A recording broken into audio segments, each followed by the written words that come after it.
अध्यात्म विश्व विज्ञान यूट्यूब चैनल पर आप सभी महानुभावों का हार्दिक स्वागत है।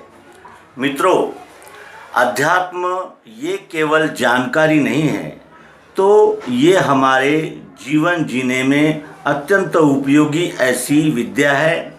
और इसी विद्या को श्री कृष्ण जी अपने श्रीमद् भगवद गीता नामक उपदेश में कहते हैं कि अर्जुन, विद्याएं तो बहुत है विश्व में, लेकिन सर्वश्रेष्ठ अगर विद्या कोई है तो अध्यात्म विद्या है। अध्यात्म विद्या विद्या नाम। क्यों? क्योंकि ये मनुष्य को विश्व की ओर देखने की एक नई दिशा देता है और एक ऐसी दृष्टि देता है जो समग्र है और सर्वव्यापी है, भेदाभेद रहित है और समत्वपूर्ण है।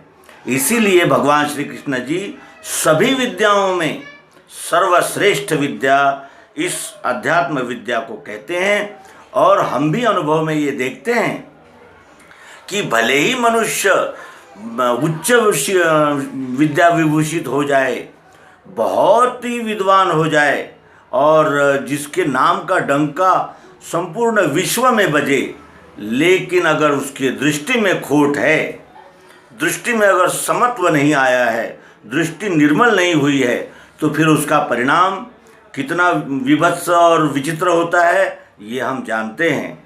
और वो स्वयं तो अपने उस आसन से गिर जाते हैं, लेकिन साथ ही अपनी उस जिसे कहा जाएगा कि अद्वितीय महान परंपराओं को भी लज्जित करते हैं। और अंत में यहाँ तक बात आ जाती है कि भाई, जब आपके इतने बड़े आचार्य ऐसे आचरण करते हैं तो फिर उस विद्या का और उस परंपरा का हम क्यों अध्ययन करें। और यही बल मिलता है कि लोग धर्मांतरित होने के नाम पर संप्रदाय बदल देते हैं और संप्रदाय बदलते ही उनकी इसी मातृभूमि को देखने की जो दृष्टि है वो बदल जाती है और वो इसके साथ ही विद्वेष करने लगते हैं। ये इसका भीषण परिणाम है। अध्यात्म विद्या को जानने से सबसे महत्वपूर्ण बात ये होती है कि मनुष्य जन्म का सार्थक होता है। आज तक हम इसी प्रश्न में लगे रहते हैं कि जिए तो क्यों? क्या खाने पीने के लिए जीना है? क्या बाल बच्चे पैदा करने के लिए जीना है? क्या ये सारा वैभव, ऐश्वर्य, मान, सम्मान और ये सभी ओर से आने वाला भोग, इनके लिए क्या जीवित रहना है? और अगर इन्हीं के लिए जीवित रहना है तो फिर इनको छोड़कर भी जाना है। तो आखिर किस लिए आया है ये मनुष्य?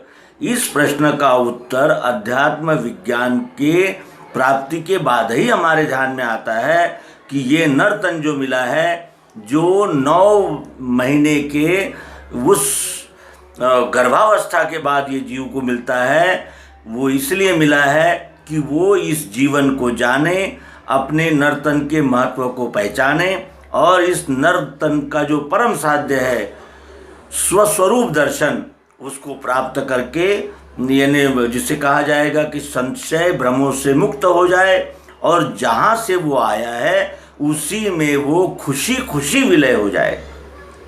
शरीर तो नाशवान है, शरीर का तो नाश होना ही होना है। शरीर का रूपांतर अवश्यम भावी है और कभी भी, कहीं भी, किसी भी तरह और किसी भी बहाने से ये शरीर का रूपांतर होना ही होना है। क्योंकि जो बना है वो बदलेगा, टूटेगा, फूटेगा। ये हमारा नित्य का अनुभव है। इसको कोई भी ऐसा व्यक्ति नहीं है जो ये कहे कि ये शरीर अमर हो सकता है। नहीं हो सकता।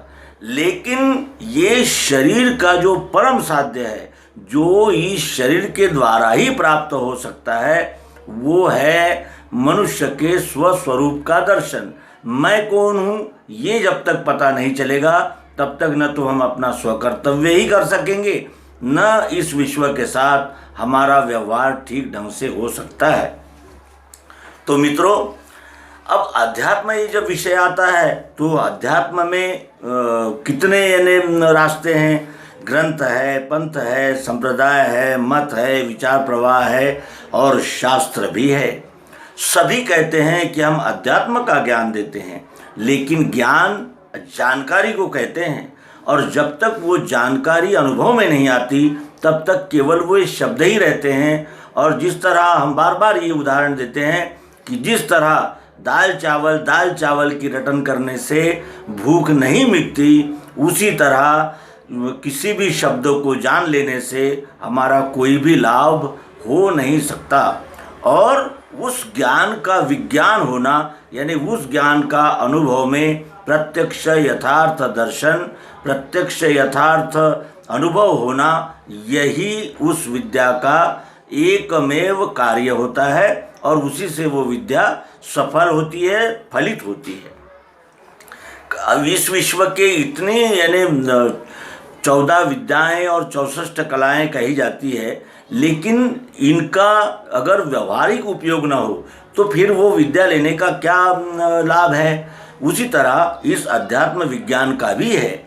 अध्यात्म विज्ञान सभी ग्रंथों में, यहाँ तक कि सभी संप्रदायों के ग्रंथ में उपस्थित है, सब कुछ है, लेकिन केवल अनुभव न होने से शब्द जाल के इस महान जंगल में मनुष्य गुम हो जाता है और अंत तक छटपटाता रहता है कि सब कुछ जानने के बाद भी तृप्ति नहीं, शांति नहीं। पानी पिए तो प्यास जानी ही चाहिए, भोजन किया तो भूख जानी ही चाहिए, भूख का शमन होना ही चाहिए, ये अनिवार्य शर्त होती है।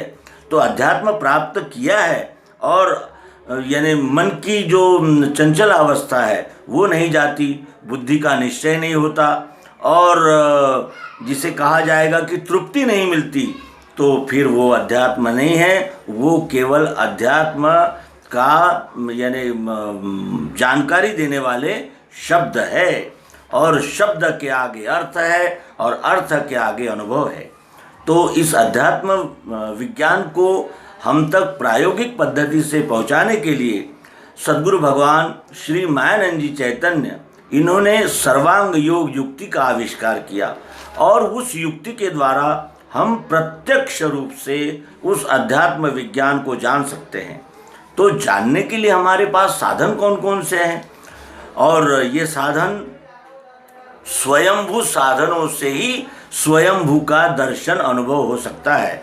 बनावटी और उधारी के साधनों से ये अनुभव नहीं हो सकता। तो हमारे पास निसर्गदत्त प्राकृतिक कौन कौन से साधन हैं, तो देखें, हमारे पास इंद्रियां है, मन भी है जिसे छठवां इंद्रिय कहते हैं, फिर बुद्धि भी है, चित्त भी है, और जो जानने वाला अहंकार है जीवात्मा वो भी है। तो इन सभी साधनों से हमें जांच करनी होगी कि आखिर वो और ये, मैं और तू, ये जो यानी भेदा भेद है ये क्यों है, और ये किस तरह इसका परिहार हो सकता है, इसका निरसन कैसे हो सकता है, ये हमें इन सभी साधनों से जांच करके मानना होगा। अगर हम बगैर जांच किए मानेंगे तो वो भी केवल शब्द ही रहेंगे और उससे हमें स्थायी लाभ होना असंभव है। अच्छा, इस विद्या को प्राप्त करने के लिए कौन कौन से साधनों यानी कौन कौन सी क्वालिटी चाहिए, क्योंकि बगैर क्वालिटी से हमें कुछ भी प्राप्त नहीं होता। किसी भी क्षेत्र में हो, क्वालिटी की प्रथम आवश्यकता होती है। कुशल कामगार, अकुशल कामगार, कुशल कामगार को 10,000 रुपया मिलता है, अकुशल कामगार को 6,000 रुपया मिलता है। क्यों? इसलिए कि जो कुशल कामगार है वो उस यानी कार्य को संपूर्णतया जानता है और कर सकता है। अकुशल कामगार केवल वो कुशल कामगार की मदद सहायता कर सकता है। उसी तरह हमारे पास जो ये साधन है वो कैसे होने चाहिए, इंद्रियां जो है वो नियंत्रित होनी चाहिए। जिस दिशा में उसको प्रवाहित और प्रोत्साहित करना है उन्होंने उसी दिशा में आगे बढ़ना चाहिए। मन निर्मल होना चाहिए। निर्मल का आशय क्या है? निर्मल का आशय है कि कुछ इधर दौड़ रहा है, कुछ उधर दौड़ रहा है, बैठा है भक्ति गीत गाने और मन में चिंतन कर रहा है कि बकरी यानी बिल्ली दूध तो नहीं पी लेगी, मकान को ताला लगाया है ही नहीं, चप्पल कोई उठा तो नहीं ले जाएगा, और फिर ये मंदिर में ये ऐसी कितनी सुंदर रोशनाई की है, यानी आदमी कहीं बैठा है, मन कहीं भटक रहा है।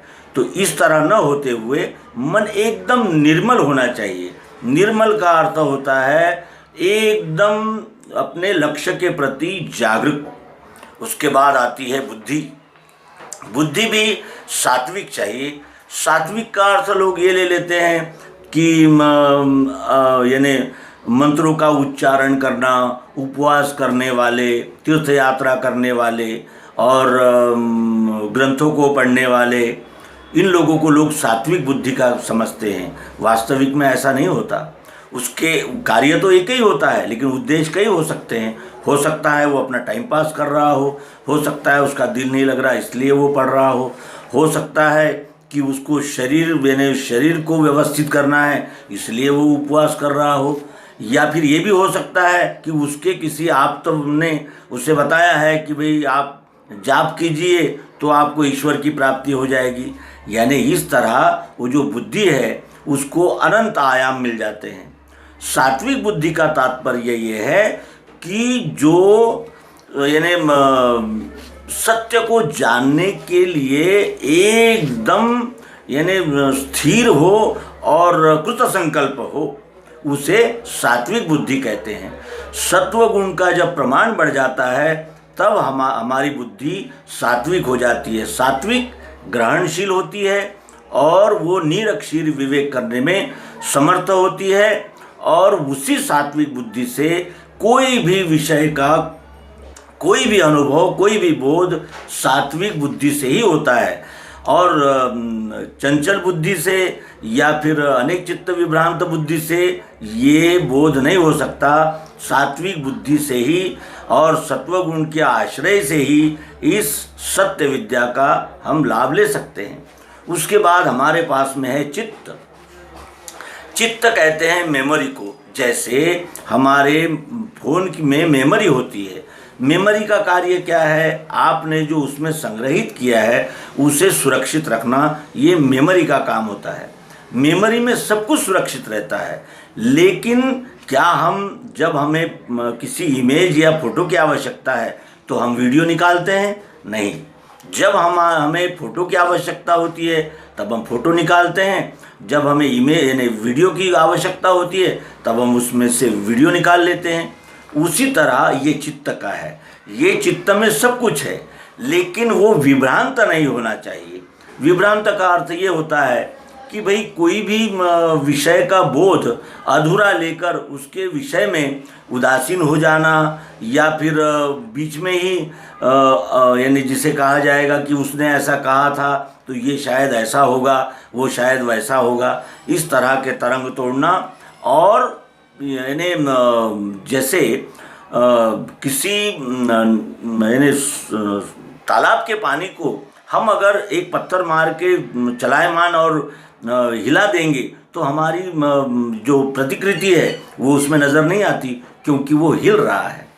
उसी तरह वो अनेक चित्त विभ्रांत जो व्यक्ति होते हैं वो बैठते तो हैं सत्संग में, लेकिन वो चित्त में धारण नहीं कर सकते।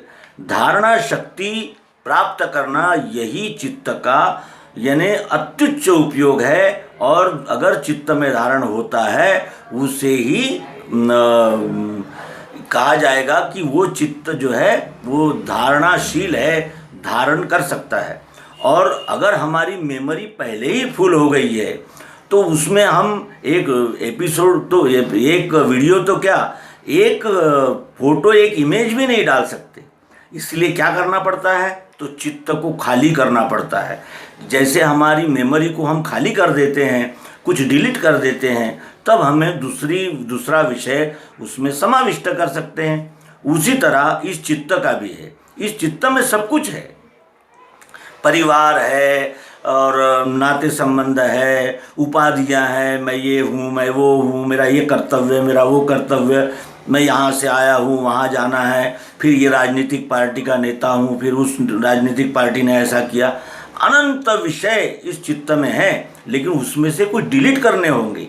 जो हमारे उपयोग के नहीं हैं, जो हमारे परम साध्य में बाधा निर्माण करने वाले हैं, या फिर जो हमारे चित्त को विभ्रांत करने वाले हैं, ऐसे विषयों को हमने डिलीट कर देना चाहिए। और डिलीट इस तरह करने चाहिए कि वो जब हम किसी विषय को धारण करें तो उसमें वो व्यत्यय न लाए। और अगर व्यत्यय आता है, जैसे हमारा फ़ोन है वो कभी कभी हैंग हो जाता है, क्यों? क्योंकि उसमें अनेक प्रकार के वायरस आते हैं, अनेक प्रकार के व्यत्यय आते हैं, उससे वो हैंग हो जाता है। उसी तरह ये चित्त भी है। अगर घर में किसी वाद विवाद करके हम अगर सत्संग में बैठे हैं, तो हम बैठे तो सत्संग में हैं, महाराज अपनी बात सुना रहे हैं, लेकिन हम धारण नहीं कर पा रहे। क्यों? क्योंकि वो चित्त में वो जो घटना हो चुकी है उसी का मंथन और चिंतन चलता रहता है। चिंतन करना ये चित्त का विषय है, और चित्त के विषय अगर अधिक हो, या फिर चित्त अगर जिस जगह हम जिस विद्या को लेने के लिए बैठे हैं उस विद्या को ग्रहण करने में अगर असमर्थ है, तो फिर वो चित्त जो है वो हमारे उपयोग का नहीं रहता। इसीलिए चित्त में जो अनावश्यक और जिसे कहा जाएगा कि बेचैन करने वाले और हमारी एकाग्रता को भंग करने वाले ऐसे जो विषय हैं उनको हम डिलीट कर दें, हटा दें, और अपने चित्त को स्थिर और धारणा योग्य और चिंतन योग्य बनाएं, और फिर सत्संग में आकर बैठें, सत्संग का अनुभव लें। सत्संग में भी अनेक प्रकार की अनेक मानंदियाँ और कल्पनाएं प्रचलित है। लोग कहते हैं कि जहाँ ईश्वर की चर्चा हो वो सत्संग है, कोई कहते हैं कोई महात्मा का उद्बोधन चल रहा है वो सत्संग है, कोई कुछ कहता है, कोई कुछ कहता है। वास्तविक सत्संग का अर्थ होता है जहाँ सत्य का ही दर्शन, सत्य की ही चर्चा और सत्य का ही अनुसंधान होता है, उसे सत्संग कहते हैं। तो सत्य क्या है? आजकल हम देखते हैं कि म्यूजिकल पार्टी के साथ सत्संग होता है। 2-4 बातें कह दिया और फिर उसके बाद में वायलिन बज रही है, बांसुरी बज रही है, महाराज कुछ गीत गा रहे हैं, और महाराज बीच में ही कुछ अली मौला अली मौला, या फिर कुछ या हुसैन या फिर कोई यानी 16 अक्षरी मंत्र और इस तरह का कुछ उच्चारण करते हैं। तो ये जो होता है, ये क्या होता है? एक प्रकार का ये मनोरंजन हो जाता है, और मन का रंजन नहीं करना है, क्योंकि मनोरंजन करने के लिए ही तो हमने भोग, ऐश्वर्य, ये सारी संपत्तियाँ और ये सारे प्रपंच जमा करके रखे हैं मनोरंजन के लिए। तो ये सारा संसार पड़ा है, नाटक है, सिनेमा है, अनेक प्रकार की कलाएं हैं। और अध्यात्म के विषय में भी अगर हम मनोरंजन ढूंढेंगे तो फिर सत्य का लाभ कैसे होगा, और सत्य कहाँ मिलेगा? क्योंकि सत्य के लिए ही तो हम सत्संग में आते हैं। तो इस तरह से जो भी यानी जिस कार्य के लिए गए हैं उस कार्य में जागृत रह के, और अपने यानी जिसे कहा जाएगा कि सत्संग यानी सत्य की ही ओर अपने आप को और अपने इंद्रियां, मन, बुद्धि को, चित्त को एकाग्र करके ही उसका लाभ मिल सकता है। अन्यथा प्रवचन सुनकर आए, उपदेश सुनकर आए, और अगर किसी ने पूछा कि भाई आप कहाँ गए थे, तो कहने लगे कि भाई हम सत्संग में गए थे। अच्छा, तो सत्संग में क्या सुना आपने? तो वो तो याद नहीं, लेकिन बहुत अच्छा, बहुत अच्छा है। क्या अच्छा है? या वायलिन बज रही थी वो अच्छा है, या महाराज जो किस्से सुना रहे थे वो अच्छा है, या वहाँ की सजावट अच्छी थी? क्या अच्छा क्या? नहीं, बहुत अच्छा है। भैया कुछ बताइए तो। जो आपने इतना 2 घंटे बैठकर जो स्वामी जी का, महाराज का जो यानी प्रवचन सुना, उपदेश सुना, तो उसमें की कोई एकाध अच्छी बात तो हमें बताइए। तो बता नहीं पाते। क्यों? क्योंकि वो तो वहाँ बैठे थे, लेकिन इंद्रियां अपने विषयों में, मन अपने संकल्प विकल्प और अनेक प्रकार के जिसे कहा जाएगा कि मनोकामनाओं में और भोग वृत्ति में फंसा हुआ, बुद्धि वो राजसी यानी कामना प्रधान, और या फिर तामसी कि मुझे उचित मान सम्मान नहीं मिला, मैं जब आया तो उन्होंने स्वागत नहीं किया, मैं आया तो ऐसा नहीं हुआ, और मैं ये हूँ और मैं वो हूँ। इस तरह का प्रमाद, मस्ती, वो तामसी बुद्धि, तो इस तरह ये व्यत्यय आते हैं। तो कहने का आशय यही है, साधन तो मिले हैं, सभी को मिले हैं। ऐसा कौन है विश्व में जिसके साथ इस परमात्मा ने भेदाभेद किया हो? भेदभाव किया है इस परमात्मा ने किसी के साथ? सभी को इंद्रियां, मन, बुद्धि, चित्त, अहंकार सब कुछ देकर भेजा, लेकिन हमने उसको निर्मल रखना है, इसलिए कि हमें अंतिम समय का स्मरण होना चाहिए कि ये सब कुछ हम करते हैं, लेकिन अंत में ये हमारे किसी काम में नहीं आता, केवल हमारे संस्कार ही हमारे उपयोग में आता है। और हमारा यानी जो हमने ज्ञान लिया, जो हमने उस ज्ञान को जांचा, और हमारा जो स्वस्वरूप है उसके विषय में जो कुछ भी हमने प्राप्त किया, उसी का लाभ हमें इस जन्म में और आगे आने वाले जन्मों में भी होता है। और यही लाभ लेकर ऋषि, मुनि, संत, महात्मा और अवतार ये सब उसी मैंने लाभ के साथ यहाँ आए हैं। इसीलिए वो भगवान श्री कृष्ण जी और ऐसे जो अद्भुत व्यक्तित्व इस विश्व में आते हैं, वो उनके गत जन्मों की कमाई है, पूंजी है।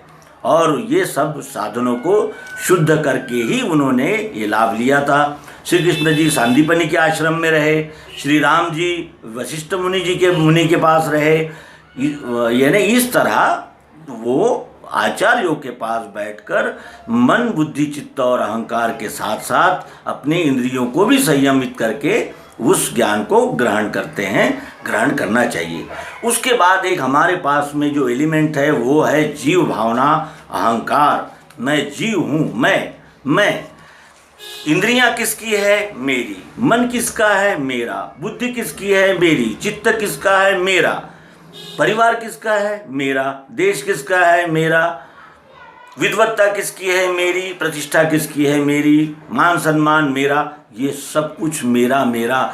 जिसका ये सब कुछ है उसे अहंकार कहते हैं, और उसी अहंकार को सत्य की तलाश है, और सत्य की तलाश करने के लिए वो इन सभी साधनों से युक्त है।